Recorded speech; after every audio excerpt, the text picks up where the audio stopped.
네, 오늘은 여러분과 같이 겸손의 힘이란 제목으로 하나님 말씀 나누도록 하겠습니다. 여러분, 겸손의 반대말이 뭔지 아십니까? 네, 허약한 자아감입니다. 세 가지 특징이 있어요. 자기 가치를 외부에서 찾으려고 합니다. 두 번째는 이념적으로 고립되어 있습니다. 내가 옳아, 난 항상 옳아. 그리고 세 번째는요, 자기를 지나치게 긍정적으로 평가합니다. 메타인지가 안 된다는 것이죠. 보통 그래서 우리는 허약한 자아감을 감싸려고 합니다. 자신이 신중하게 선택한 사람들의 견해로 자아감을 아슬아슬하게 확인받고, 또 자신에 대한 긍정적 시각에 방해되는 목소리는 모두 차단해 버립니다.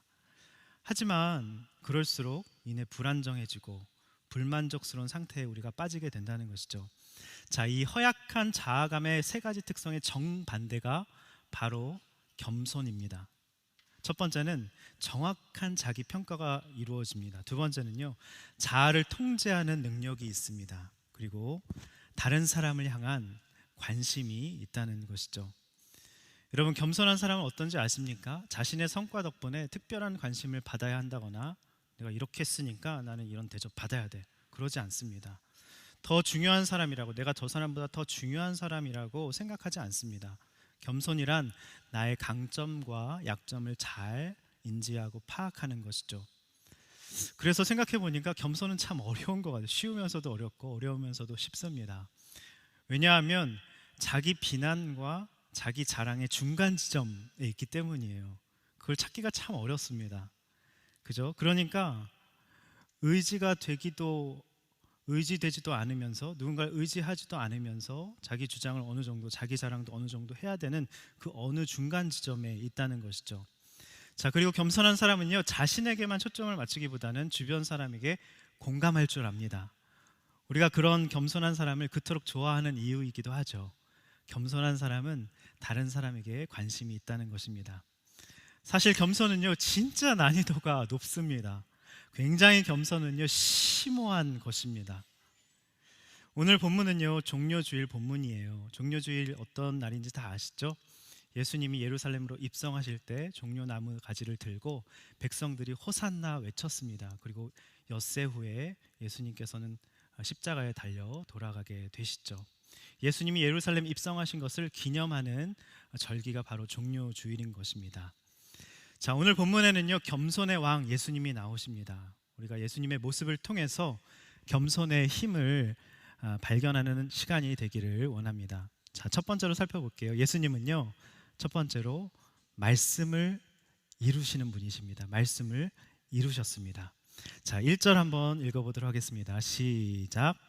그들이 예루살렘에 가까이 와서 올리브산 근처 bet바게와 베다니에 이르렀을 때 예수께서 제자 2명을 보내시며. 자, 큐티는요, 본문 속에서 발견하는 예수님이 어떤 분이신가, 그걸 찾는 훈련입니다. 자, 어떤 예수님이신가요? 1절 띄워주세요. 예루살렘에 가까운 올리브산, 감람나무 산에 지금 도착하신 예수님이십니다. 자, 올리브산에 올라가면요, 예루살렘 성 일대가 훤히 다 보입니다. 자, 이제 예루살렘은요, 이제 예수님께서 십자가를 지실, 죽음 당하실 장소였다는 것이죠. 죽음까지 엿새 남으셨습니다. 여러분, 우리가 죽음 앞에 서면요, 인생이 정리가 됩니다.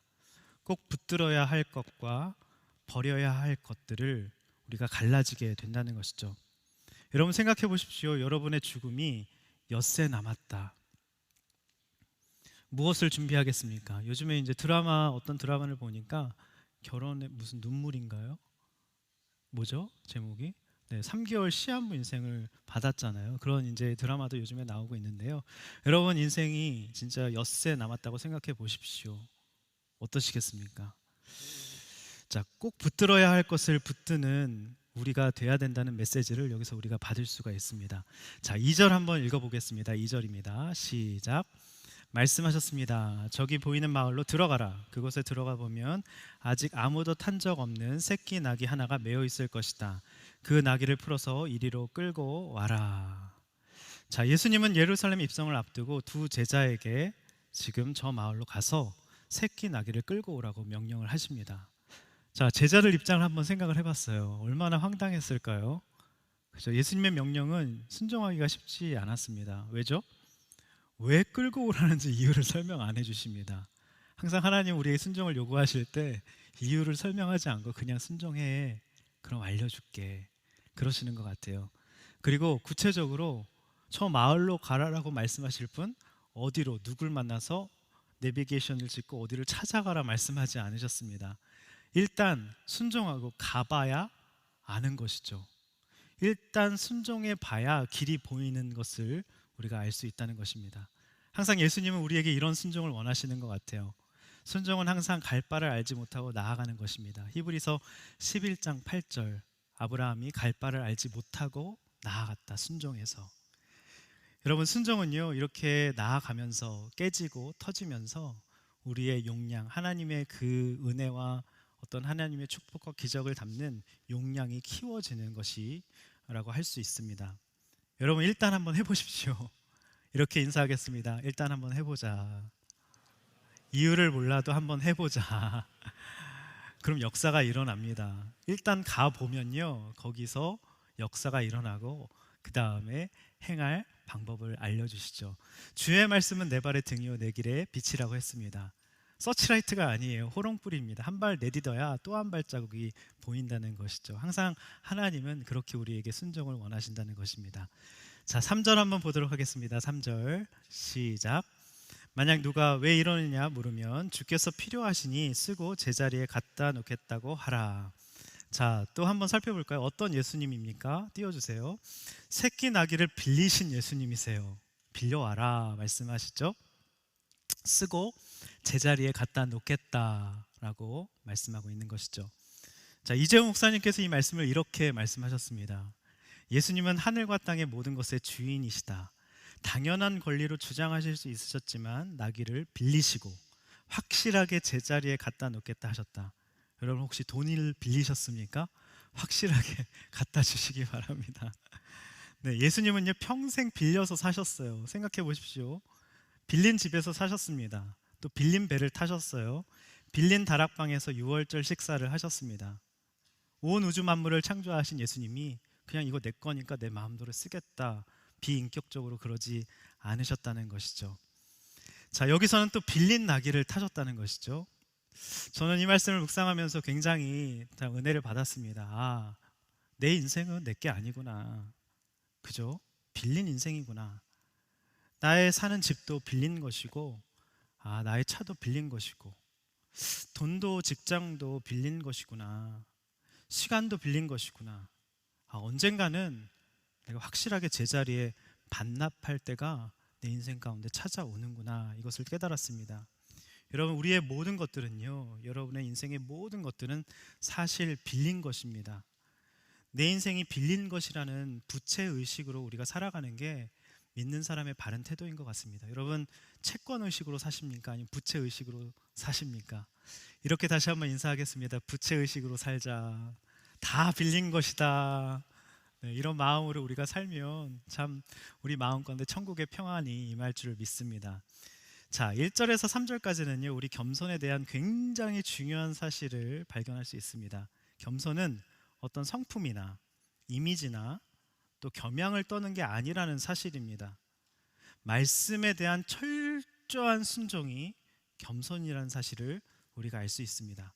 자, 예수님은요 지금 스가랴서를 염두에 두시고 그 말씀을 이루시기 위해서 착착착착 모든 계획을 지금 진행하고 계시다는 것이죠.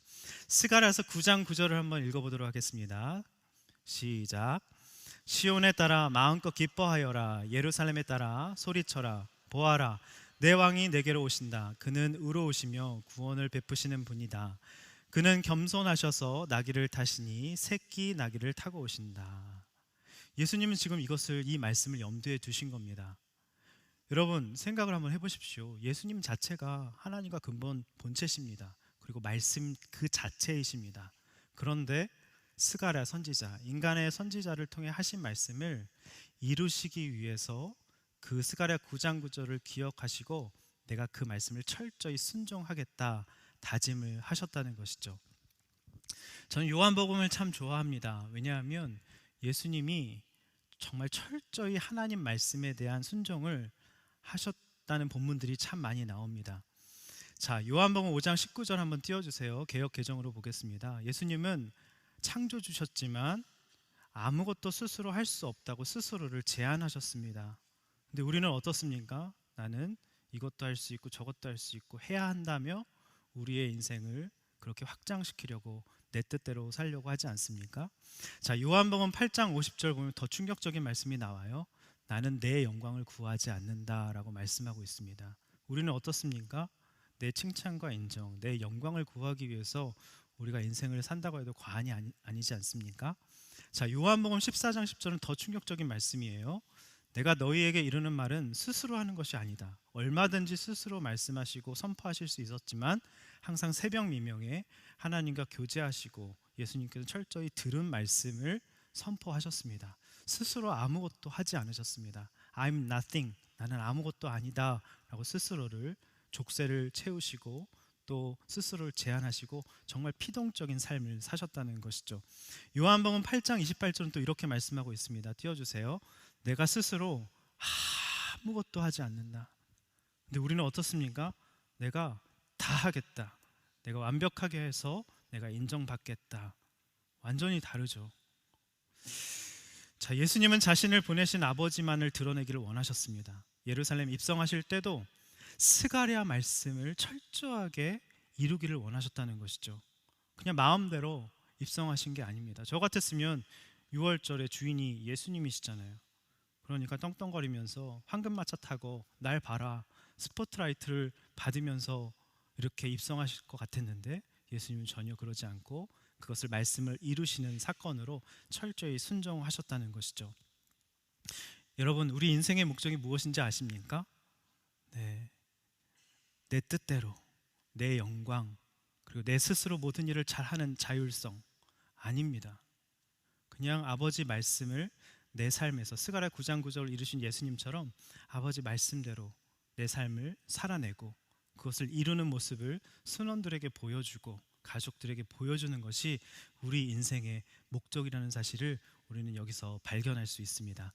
자, 첫 번째 적용 질문 드리겠습니다. 여러분, 죽음까지 엿새 남았다면 여러분 무엇을 준비하시겠습니까? 엿새 남으셨어요. 네, 한번 나눠보시기 바랍니다. 여러분, 일단 순종해야 하는 것은 무엇입니까? 일단 가봐야 돼요. 이해가 안 돼도, 합리적으로 설명이 안 돼도 떠나라고 하시면 아브라함이 떠났던 것처럼 이 두 제자도 일단 가봤다는 것이죠. 우리가 일단 가보고 일단 순종해야 되는 그 최소한의 순종이 있다는 것입니다. 여러분, 우리의 인생은 빌린 인생이에요. 결코 내 것이 아닙니다. 언젠가는 반납할 때가 온다는 것이죠. 자, 말씀이 내 삶에 이루어진 간증이 있으십니까? 그럼 생각해 보십시오. 기억나는 말씀, 내가 어떤 상황 가운데 이 말씀을 붙들었더니 하나님이 역사하셨다. 그것을 우리가 보이는 것이, 여러분 순도 마찬가지입니다. 이번 주 살아낸 말씀, 큐티 말씀으로 내가 이렇게 살아냈더니 하나님 역사하셨다. 그걸 드러내는 것이 우리 인생의 목적이라는 사실을 알 수 있다는 것이죠. 자, 두 번째로 보겠습니다. 첫 번째가 무엇이었죠? 예수님 말씀을 이루셨습니다. 두 번째는요, 예수님은 나귀를 타셨습니다. 초라한 새끼 나귀를 쓰신 것이죠. 나귀를 타셨습니다. 여기에 어떤 의미가 있을까요? 놀라운 굉장히 숨은 의미가 담겨 있다는 것이죠. 자, 4절에서 7절 한번 읽어보도록 하겠습니다. 4절 7절 시작. 그들이 가서 보니 길거리 어느 문 앞에 새끼 나귀가 매어 있었습니다. 그들이 나귀를 풀고 있는데 거기 서 있던 사람들이 물었습니다. 뭐라는 것이요? 왜 나귀를 풀고 있어? 그들이 예수께서 일러주신 대로 대답하자 그 사람들이 허락해 주었습니다. 그들이 나귀를 예수께 끌고 와서 자기들의 겉옷을 그 위에 얹어드리자 예수께서 나귀를 타셨습니다. 여러분, 나귀 주인의 입장에서 한번 생각해 보십시오. 얼마나 황당합니까? 갑자기 두 사람이 와서 매어있는 새끼 나귀 내 건데 풀고 있는 겁니다. 당신들 뭐요? 물어본 거겠죠. 그랬더니 왜 푸는 거요? 물어봤더니 주께서 필요로 하십니다. 이 말밖에 안 한 거예요. 그러자 너무 놀라운 일이 일어나죠. 기꺼이 그 주인이 내준 것입니다. 사실 그 사람은요, 이미 하나님께서 준비하신 사람이었다는 것이죠. 우리가 일단 순종하기만 하면, 나귀 새끼가 묶여 있는 것을 보고 얘기만 하면 그 다음은 하나님께서 역사하신다는 것입니다. 여러분도 이렇게 대답하셨으면 좋겠어요. 제가 이제까지 돈을 모은 이유는요, 제가 이 나귀 새끼를 키우는 이유는요, 제가 이렇게 신앙 훈련을 열심히 받은 이유는요, 바로 이때를 위함입니다. 주님 쓰십시오. 그것도 가져가신 게 아니잖아요, 여러분. 여러분, 가져간다고 뺏긴다고 생각하시면 안 돼요. 다시 돌려주신다고 약속해 주시지 않으셨습니까? 우리는 필요로 할 때 주님께 드리기만 하면요, 주님은 훨씬 더 큰 영광으로, 보상으로 우리에게 역사하신다는 것을 우리가 알 수 있습니다. 자, 그런데 왜 주님은 하필 새끼 나귀를 쓰셨을까요? 이런 생각 안 해보셨어요? 명마를 타신 게 아니라, 그것도 그냥 나귀가 아니라 새끼 나귀, 그것도 아무도 타보지 않은, 몇 절에 나오죠? 네, 아무도 타보지 않은 나귀를 지금 쓰셨습니다. 그 나귀를 쓰셔서 예루살렘 입성을 하셨다는 것이죠. 자, 여기에는 놀라운 의미 네 가지가 담겨 있습니다.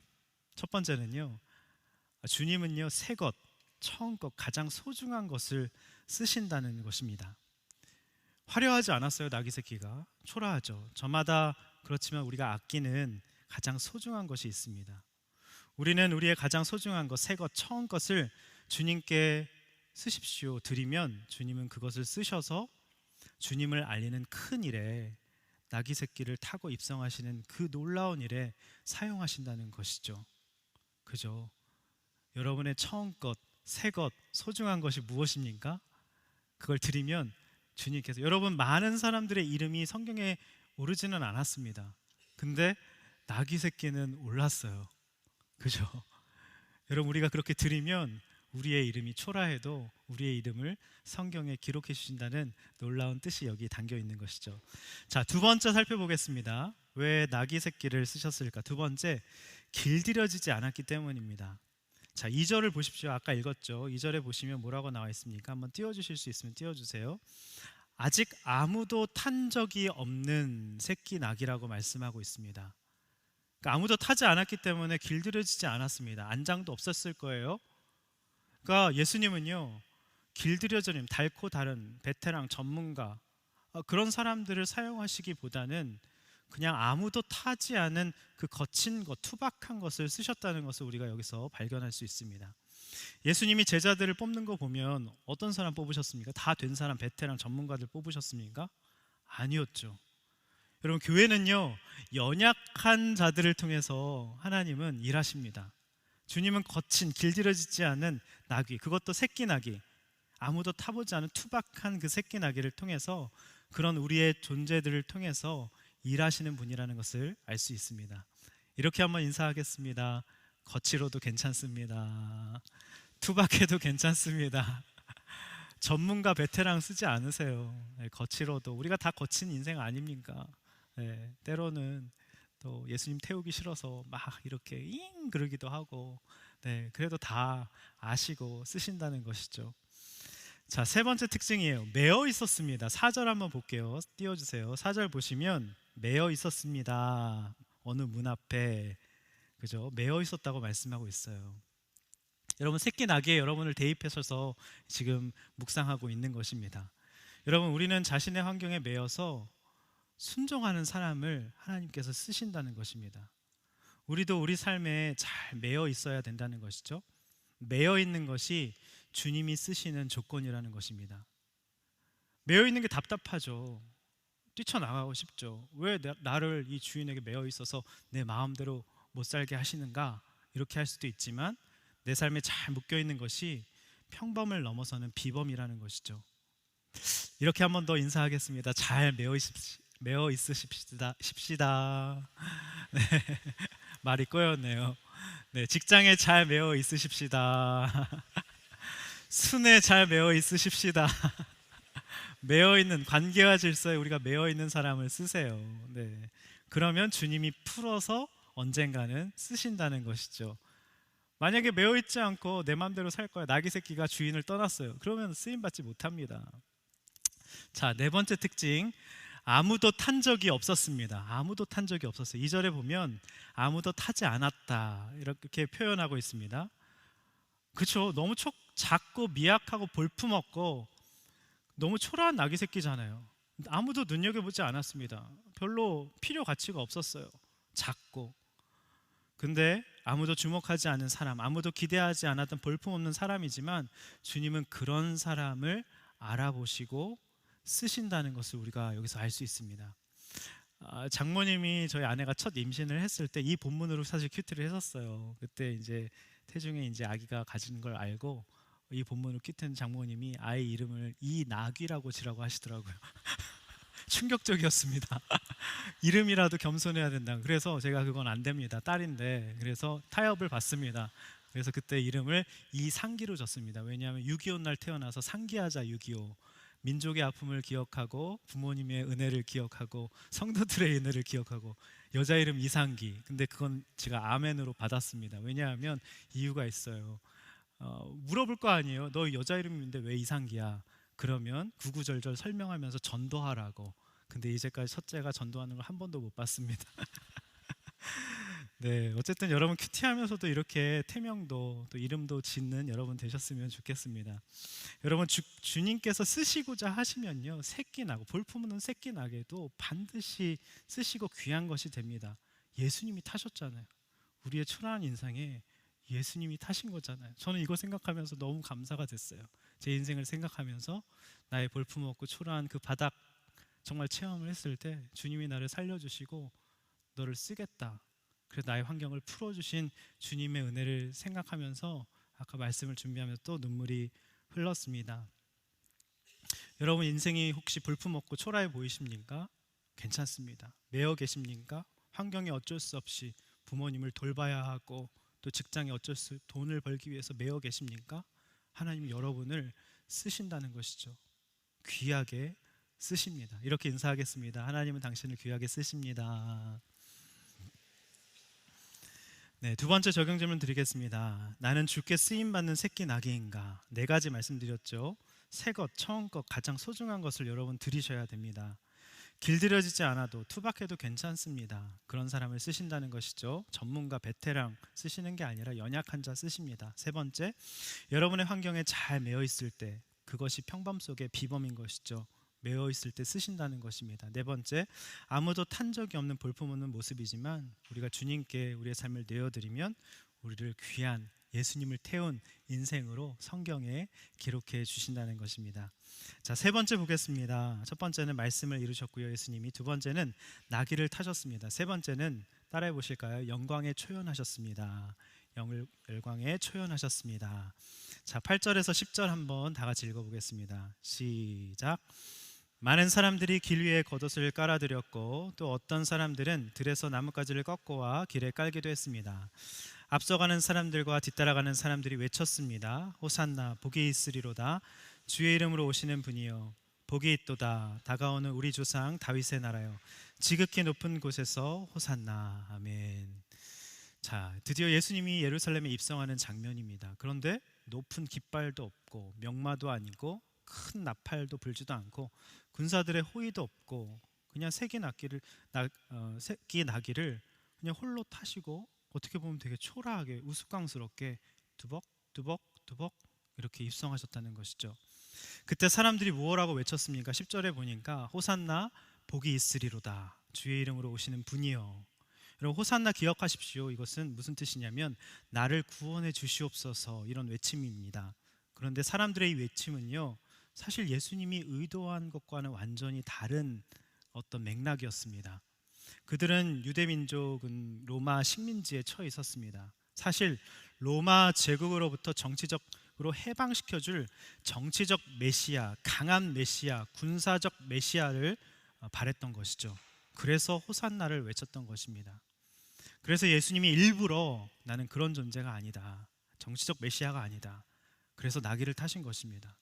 그것은 유대인들이 생각하는 것처럼 창과 활과 무력으로 때로는 이적으로 표적으로 이루시는 평화가 아니라 십자가를 통해서 평화라는 것을 어떻게 이루시는지 보여주시려는 겸손하여서 나귀를 타시고 십자가에 지시는 우리 죄를 위해서 구원해 주시려는 그 예수님의 그 모습을 나타내려고 의도적으로 나귀를 타셨다는 것이죠. 자, 우리는 여기서 굉장히 구원에 관한 굉장히 중요한 사실을 발견할 수 있습니다. 여러분에게 구원의 의미는 무엇입니까? 우리가 구원받았다 하잖아요. 구원의 의미는 무엇입니까? 여러분, 무엇으로부터 구원을 바라고 계십니까? 혹시 맨날 이런 소리 하고 있지 않으십니까? 누가 내 문제를 해결해 줄 사람인가? 누가 내 소원을 이뤄줄 사람인가? 하나님, 내 문제, 내 소원, 또 내가 바라는 것 이뤄주셔야 됩니다. 정치적 메시아, 내가 원하는 그 이상적인 모습, 그 모습을 만들어 놓고 우리가 예수님이 원하시는 구원이 아닌 내가 바라는 어떤 내 문제 해결, 내 환경으로부터의 해방을 우리가 구원이라고 생각할 때가 있다는 것입니다. 이런 사람은요, 문제가 해결되면요, 바로 그 즉시 예수님을 떠납니다. 실제로 가룟 유다는 돌아섰습니다. 정치적 메시아 아니구나, 내가 바랬던 그분이 아니네. 그리고 제자들도 다 도망쳤습니다. 그리고 너무 충격적인 것은요, 예수님이 십자가에 달려 죽으실 때 무리 가운데 판정을 했잖아요. 거기서 관저에서 판정을 했는데 바로 엿새 전에 열광하던 무리들이 일주일 만에 돌변을 했습니다. 예수님을 못 박으소서, 예수님을 못 박으소서. 자신들이 원하는 다윗의 나라로서 회복되는 것이 이루어지지 않으니까 너무 초라하고 무력한 십자가에 그렇게 끌려가시고 채찍에 맞으시고 그런 모습을 보니까 예수님으로부터 실망한 것입니다. 예수님이 아무 상관없는 사람이 되어버린 것이죠. 여러분, 이것이 바로 기복적으로 예수님을 믿는 것입니다. 기복은 말씀을 붙들지 않고 아까 예수님처럼 늘 말씀을 이루는 삶, 말씀대로 인도함 받는 삶이 아니라 그냥 사람을 쫓아다닙니다. 사람을 열광하고요, 저 사람에 가면 이거 콩고물이 떨어질 것 같아. 계속 사람을 바꿔다니면서 쫓아다니는 것이 특징이라는 것이죠. 자, 이재호 목사님이 이렇게 말씀하셨습니다. 우리는 우리 자신의 죄로부터, 나를 얽매이고 있는 죄로부터 구원해 달라고 호산나를 외쳐야 합니다. 이것이 정말 진정성 있는 호산나의 외침인 것이죠. 주님께서 바라시는 호산나의 외침인 것입니다. 우리는 너무 쉽게 예수님을 버리는 변덕스러운 믿음에서 구해 달라고 외쳐야 합니다. 헛된 영광을 기대하는 탐욕에서 구원해 달라고 외쳐야 합니다. 제 얘기를 들려드리고 마치려고 합니다. 죽음 앞에 선 것 같은 적이 있었습니다. 박사과정 이제 마지막 학기 때 미국 유명 신학교 비지팅 스콜라로 이제 방문하게 됐었습니다. 그동안 겪은 어려움과 수치스러움을 하나님이 나의 이런 이력으로, 유명 신학교 이력으로 보상해 주시는구나 하면서 나름대로 굉장히 호산나 호산나를 외쳤습니다. 그런데 뉴저지의 변화무쌍한 날씨와 가족들 없이 혼자 지내다 보니 갑자기 이제 외로움과 홈시크와 그 다음에 이제 여러 가지 우울감이 찾아온 것이죠.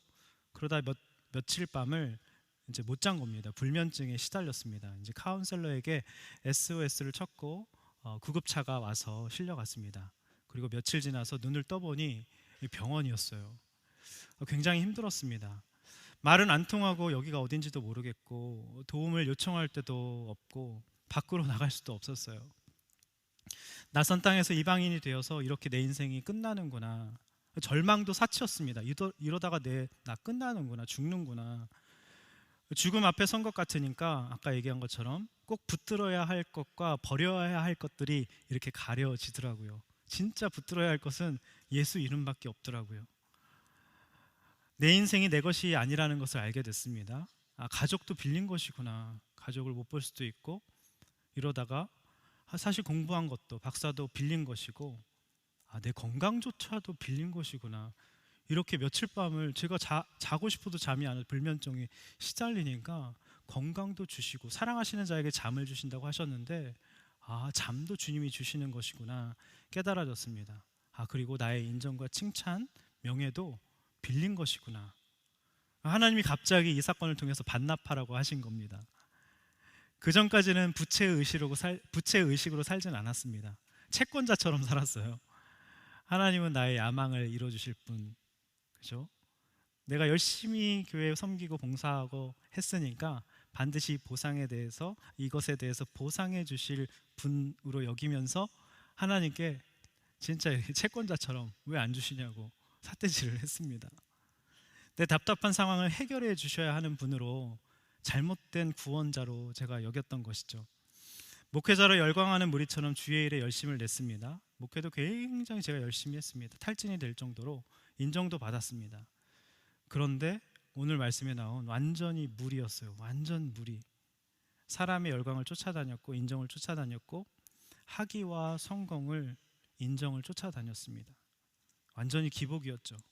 그렇게 회개하며 그 병원에서 처절하게 눈물밖에 흘릴 수가 없었습니다. 하나님 살려주세요. 붙들어 주세요. 다시 일으켜 주세요. 그런데 제가 있는 병원에 갑자기 누가 찾아온 것입니다. 제 스스로 나갈 수는 없어요. 이제 카운셀러에게 SOS를 하고 병원에 들어간 것이기 때문에 이제 승인 판정을 받아야 나올 수가 있었습니다. 굉장히 미국 학교는 철두철미하더라고요. 누가 찾아왔습니다. 예전에 같이 지낸 청년부 후배였어요. 제가 처한 상황을 듣고 한 걸음에 보스턴에서 몇 시간에 걸쳐서 달려온 것입니다. 그 후배는 치과 의사였어요. 미국에서. 바로 근데 다음 주에 우리나라식으로 치면 의사 국가고시 같은 굉장히 중요한 시험을 앞두고 있었어요. 여러분 상상이 되세요? 미국에서 대망의 꿈을 이룰 최종 관문을 눈앞에 두고 있는데 마지막까지 열심히 공부해 그게 되는데 저같이 불쌍한 묶여있는 나귀 새끼 같은 저를 찾아 그 시간을 다 저를 위해 써주시면서 그 부부가 찾아온 것이죠.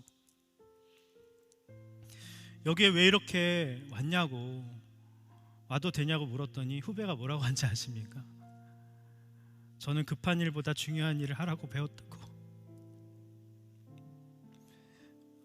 나귀 주인처럼 자신이 훈련받은 이유는 바로 이때를 위해서라고 하면서 저 같은 자를 위해서 이렇게 단숨에 달려와 주었다는 것이죠.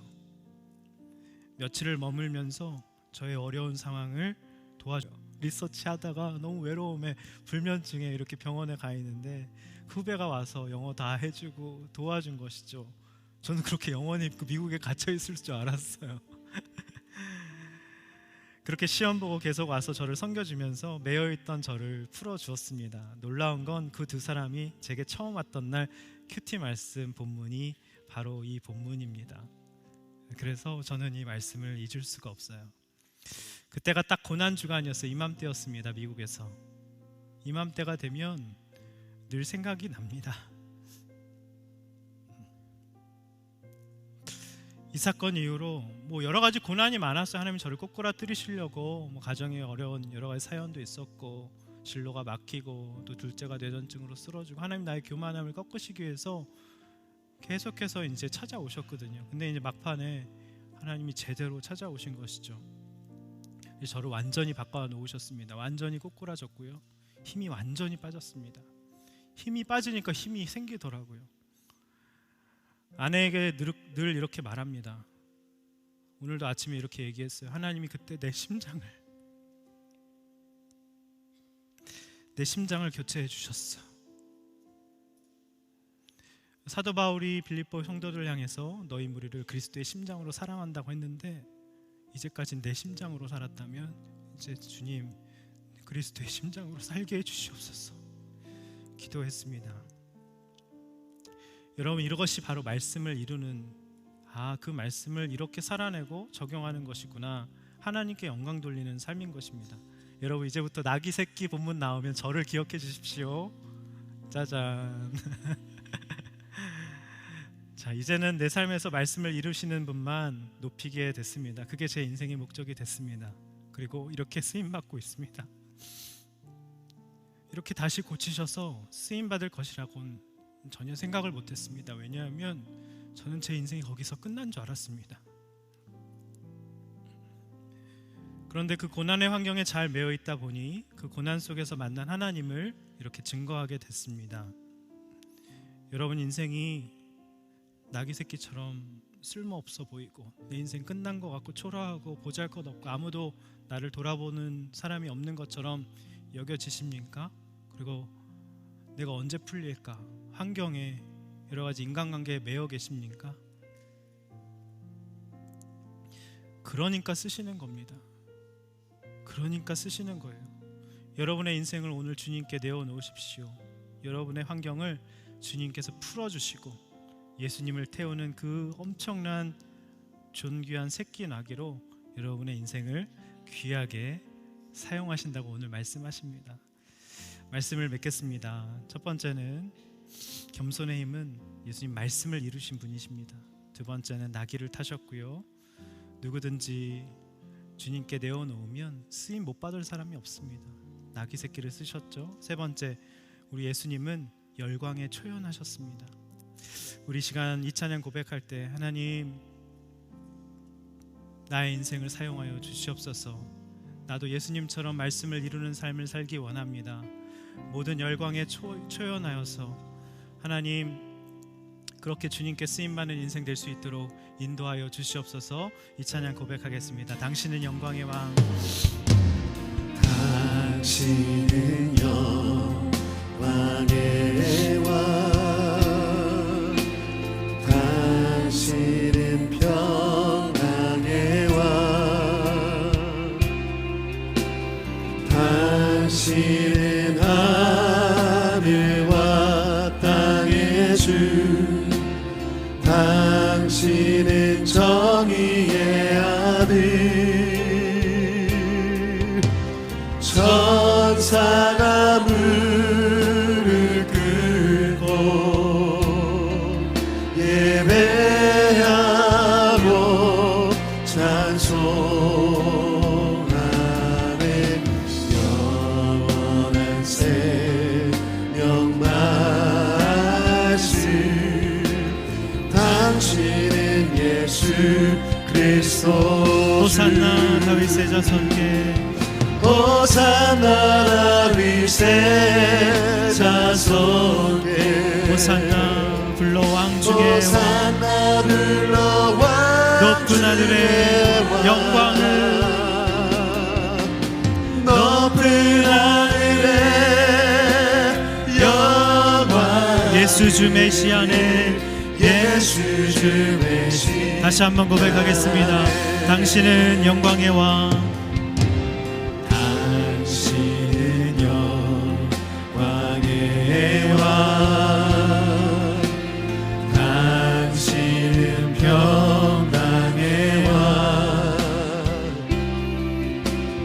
당신은 하늘과 땅의 주, 당신은 정의의 아들. 천사가 무릎 꿇고, 천사가 무릎 꿇고 예배하고 찬송하네. 영원한 생명 말씀, 영원한 생명 말씀, 당신은 예수 그리스도. 호산나 다윗의 자손께, 호산나 다윗의 자손께, 호산나 불러 호산나 불러 왕 중에 왕. 높은 하늘에, 높은 하늘의 영광을. 예수 주 메시아네. 예수 주 메시. 호산나 다윗의 자손께, 호산나 다윗의 자손께, 호산나 불러 왕 중에 왕, 호산나 불러 왕 중에 왕. 높은 하늘의 영광을. 예수 주 메시아네. 우리 시간 말씀을 기억하며 기도하기 원합니다. 나를 위해 십자가를 지시기 위해서 그 올리브산에서 이제 십자가 지실 그 예루살렘을 바라보시면서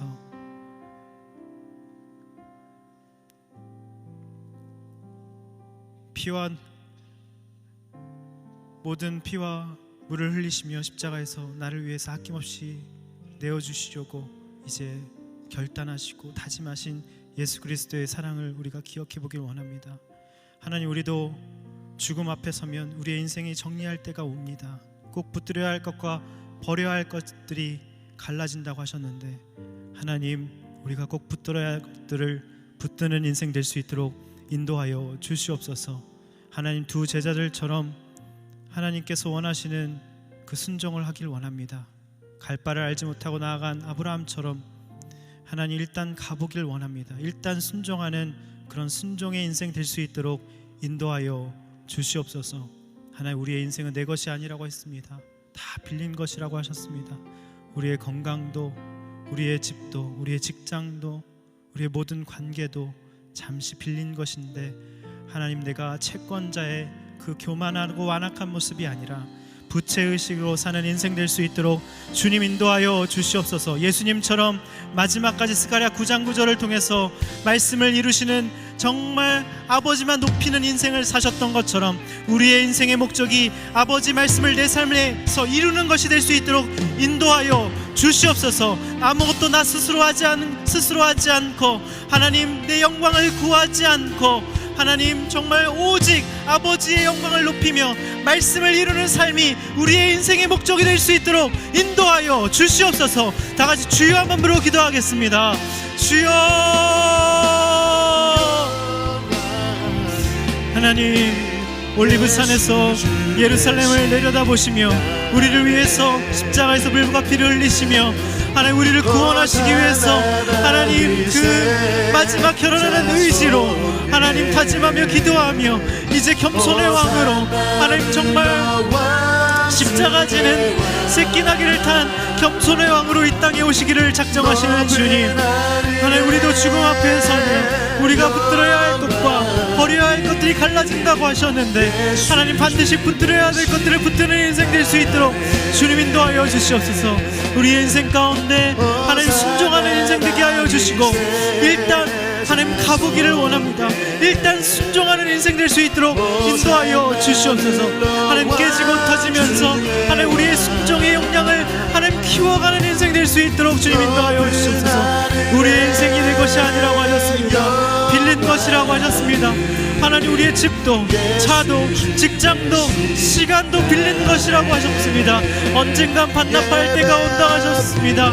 하나님, 우리가 부채의식을 가지고 채권자의식이 아니라 부채의식으로 하나님 값없이 주신 하나님의 모든 주신 것들을 감사하게 여기며 주님 앞에 영광 돌리는 인생으로 우리를 사용하여 주시옵소서. 겸손은 성품이 아니라 겸양을 따르는 것이 아니라 말씀에 대한 철저한 순종이라고 말씀해 주셨습니다. 하나님, 예수님이 마지막까지 아버지를 드러내는 인생이 되셨듯이, 입성하실 때도 스가랴 말씀을 이루는 인생이 되기를 원하셨듯이, 우리 인생의 목적이 아버지의 말씀을 내 삶에 이루는 것이 될 수 있도록 주님 인도하여 주시옵소서. 아무것도 스스로 할 수 없습니다.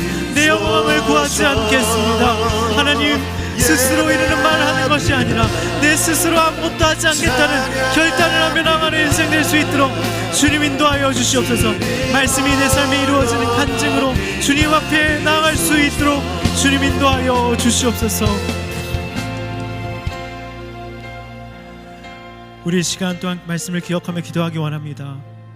그 나귀의 주인의 관점에서 우리가 기도하기 원합니다. 하나님, 제가 돈을 모은 이유도, 직장에서 열심히 사는 이유, 공부를 하고 학위를 따고 자격증을 따는 이유, 이렇게 신앙생활을 열심히 하는 이유는 바로 주님께 쓰임받기 위해서입니다. 주님께서 쓰시고자 하실 때, 주님, 제가 나귀 새끼처럼 초라하고 연약하고 볼품이 없지만 주님 앞에 내어드립니다. 주님, 그것을 사용하셔서 주님을 알리시는 큰 일에 사용하여 주시옵소서. 제 존재가 너무나도 투박하고 하나님 연약합니다. 그럼에도 불구하고 나약한 나를 통해서 주님 일하시기를 기뻐하는 분이라고 말씀해 주셨습니다. 하나님, 그렇게 쓰임받는 인생 될 수 있도록 인도하여 주시옵소서. 하나님, 우리의 삶이 매여 있는 인생입니다. 직장에 매여 있고 부모님의 질병에 매여 있습니다.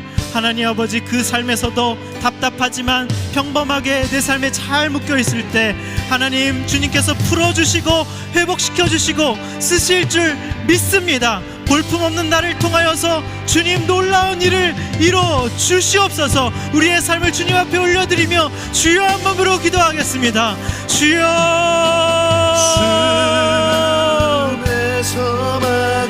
하나님, 나의 가장 소중한 것, 새 것, 처음 것을 주님 앞에 드립니다. 그것을 사용하셔서 주님을 알리시고 주님을 높이시는데 사용하여 주시옵소서. 하나님, 내가 길들여지지 않고 하나님 투박한 모습이 있습니다. 연약한 모습이 있습니다.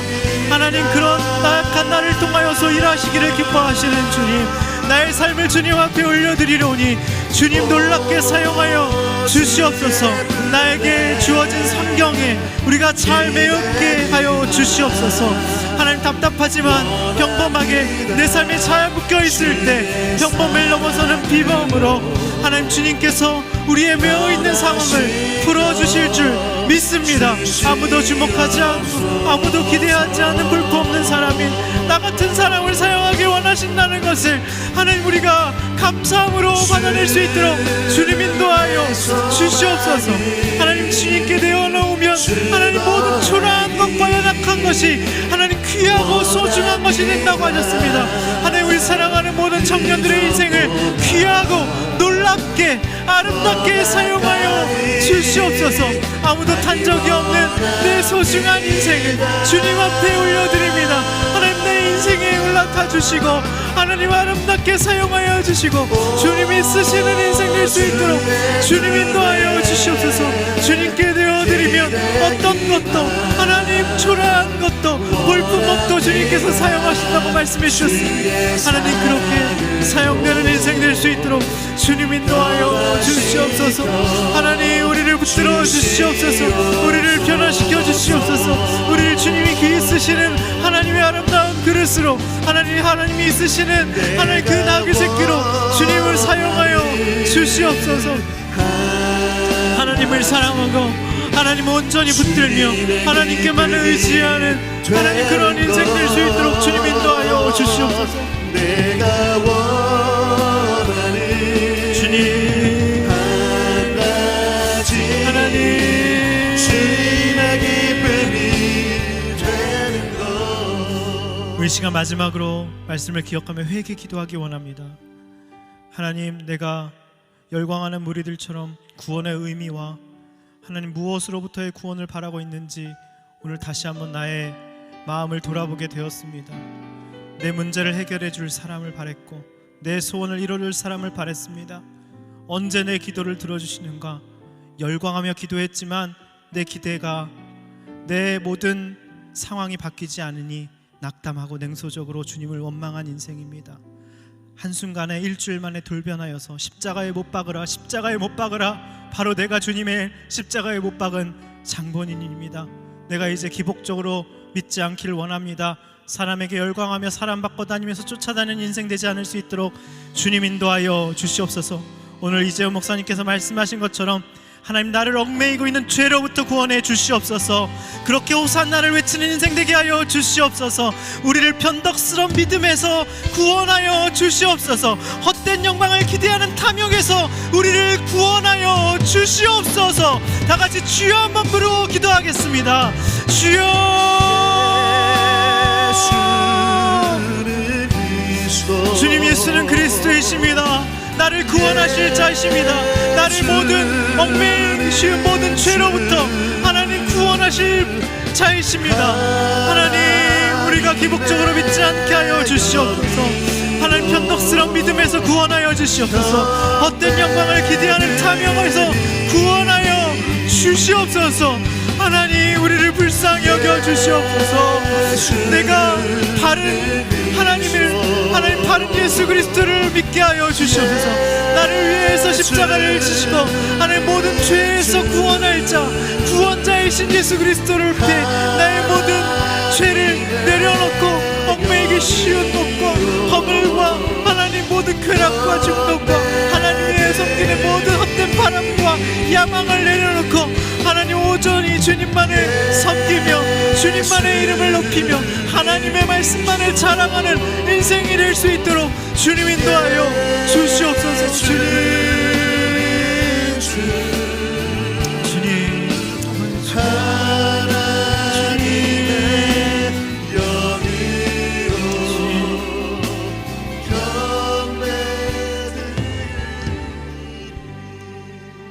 하나님, 죽음 앞에 선 것 같으니 꼭 붙들어야 할 것과 버려야 할 것들을 보이게 해주셨습니다. 타국당에서 그렇게 내 인생이 끝나버릴 것 같은 그 두려움 속에서 하나님 본질이 무엇인지 깨닫게 해주시니 감사합니다. 가족도 빌린 것이고 내가 모든 이룬 것도 빌린 것이고 건강도 빌린 것, 명예도 빌린 것이라는 것을 알게 해주셔서 감사합니다. 하나님이 갑자기 반납하라고 하시니 내가 얼마나 헛된 구원과 내 욕심과 야망을 위해서 살아왔다는 것을 적나라하게 보여주셨습니다. 부채의식으로 살지 않았습니다. 채권자처럼 하나님, 내가 이렇게 열심히 섬겼으니 보상해달라며 하나님께 삿대질하였습니다. 아니, 무기력으로 하나님 어디 변화시켜 보실 때면 변화시켜 보라며 그렇게 하나님의 만홀히 여겼습니다. 하나님, 목회자로서 열광하는 무리처럼 주의 일에 열심을 냈지만 그것이 다 기복이었습니다. 하나님, 그렇게 병원에서 그렇게 자포자기하고 누워있을 때 하나님 두 제자를 보내주셔서 나의 매여있던 상황에서 풀어주시고 그 국가고시를 앞두고 자기는 중요하고 급한 일 중에 구원의 일, 중요한 일을 먼저 해야 된다고 배웠다 하며 먼 길을 달려와 준 그 후배를 보면서 참 많이 눈물이 났습니다. 하나님, 그 사건은 저에게 반드시 있어야 되는 사건이었습니다. 하나님, 완전히 저를 바꿔놓으신 사건이었습니다. 저를 꼬꾸라뜨리셔서 하나님, 내 심장을 교체해 주신 것 너무나도 감사합니다. 이제는 나를 위해 사는 것이 아니라 나를 위해 십자가에 지신 예수 그리스도를 믿는 믿음 안에서 살 수 있도록 인도하여 주시옵소서. 하나님의 말씀을 이루시는 분이라는 것을 증거하며 사는 그리스도의 담대한 증인이 될 수 있도록 인도하여 주시옵소서. 이 시간 사랑하는 청년들을 위해서 기도합니다. 매어있고 볼품먹고 초라하고 투박하고 아무도 나를 봐주지 않는 것 같은 외로운 환경 가운데 있는 사랑하는 청년들을 오늘 찾아가시옵소서. 위로하여 주시옵소서. 내가 너를 쓰겠다. 볼품먹고 초라하고 미약하기 때문에, 잘 매어 있었기 때문에 내가 너를 쓰는 거야 라고 오늘 주님이 말씀하십니다. 주님, 모든 환경을 풀어주시옵소서. 해방시켜 주시옵소서. 그래서 그 존귀하신 예수님을 태우는 나귀 새끼처럼 그렇게 주님께 아름답게 사용되는 인생이 될 수 있도록 우리 사랑하는 모든 청년들을 축복하여 주시옵소서. 감사드리오며 예수님의 이름으로 기도드립니다. 아멘.